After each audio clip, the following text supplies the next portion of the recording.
বন্ধুরা, আপনি কি জানেন আমেরিকায় চাকরি করতে চাইলে সবচেয়ে জনপ্রিয় ভিসা হলো H1B visa?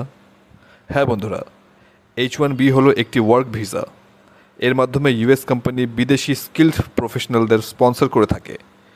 IT, engineering, finance, medical এইসব ফিল্ডে কাজ করার সুযোগ মেলে।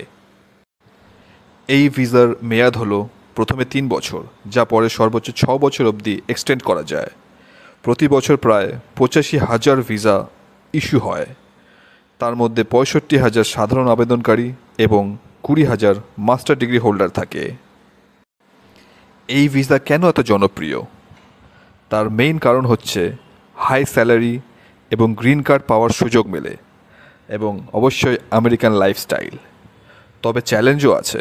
লটারির মাধ্যমে সিলেকশন হয়, আর প্রতিযোগিতাও প্রচণ্ড বেশি।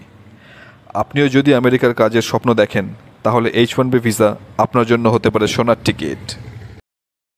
বন্ধুরা, আপনাদের জানিয়ে রাখি, যুক্তরাষ্ট্রের প্রেসিডেন্ট ডোনাল্ড ট্রাম্প একটি প্রোক্লেমেশন স্বাক্ষর করেছেন যে H1B ভিসা আবেদন করার সময় প্রতি বছর $1,00,000 ফি লাগবে। এই ফি শুধু নতুন আবেদন নয়, পুরাতন নবায়ন করা আবেদনগুলোকেও প্রভাবিত করবে একটি নির্দিষ্ট সীমার মধ্যে। কমেন্টে জানান, এটা কি ঠিক হলো?